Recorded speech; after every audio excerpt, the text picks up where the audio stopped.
La météo, sujet numéro un de conversation et aussi parfois source de confusion. Certaines notions nous échappent, des lacunes qui ne sont pas sans conséquences. Pensez par exemple au fameux indice de refroidissement éolien.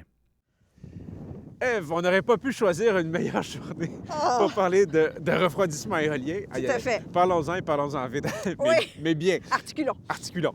D'abord, c'est quoi le refroidissement éolien après tout? Bien, c'est comme évident, là. En ce moment, il fait froid, Ouais. il fait beau, mais il y a du vent. Un refroidissement éolien, c'est une combinaison entre le vent et la température. Donc, ça va être un indice qu'on va donner sans lui mettre d'unité. Alors, par exemple, moins 10 aujourd'hui, un vent de 20, 25, 30 km à l'heure, ça va donner un refroidissement éolien de moins 15, moins 18, mais on s'arrête là. On ne dit pas moins 18 degrés. On ne parle pas d'une température. Un refroidissement éolien, c'est pas mesuré.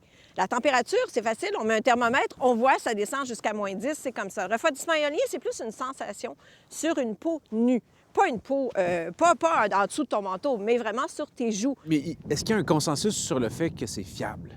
C'est fiable dans le sens que ça a été étudié en laboratoire. OK? Il y a des gens, il y a des volontaires qui se sont vêtus de façon appropriée pour des températures froides dans un laboratoire. Et dans ce laboratoire-là, on a joué avec les températures, mais on a aussi, par exemple, gardé une température constante, mais ajouté des grands ventilateurs avec des vents de différentes forces. Et il est prouvé que sur la peau, on ressent beaucoup plus froid. Pourquoi c'est comme ça? C'est que le corps dégage une espèce de couche protectrice qui garde le corps assez chaud. Mais quand le vent est là, il souffle la couche protectrice. Alors, le corps, qu'est-ce qu'il doit faire? Il doit la recréer. Et si ça se fait de façon répétitive comme ça, bien, à un moment donné, le corps, lui, il est en train de perdre son énergie. Alors, à partir de 2001, on a dit comment on pourrait rendre ça accessible aux gens. Alors, on s'est dit une sensation. Tout le monde sait ce qu'est une sensation. Donc, on va le faire comme ça.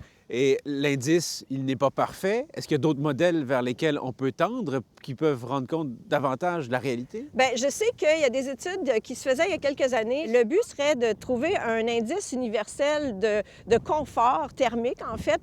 Et cet indice-là pourrait remplacer autant le facteur de refroidissement éolien l'hiver que l'humidex, qui est semblable aussi l'été, qui pourrait être utilisé en tout lieu, en toute température, à tout moment de l'année et qui tiendrait compte et de la température, bien sûr, et du vent, et de l'humidité et de l'ensoleillement. Donc, ça serait le paradis d'avoir un indice qui serait simple aussi à comprendre. Mais pour le moment, on fonctionne avec l'humidex l'été et avec le refroidissement éolien l'hiver. Et ce sera avec grand plaisir que je vais parler d'humidex avec toi Oui. dans un autre contexte. Exact. Et puis, il ne faut juste pas oublier, je le mentionne encore parce que c'est vraiment important, le refroidissement éolien, c'est pas mesurable, c'est une sensation, donc on ne lui met pas des degrés Celsius au bout de l'indice. C'est important de le dire.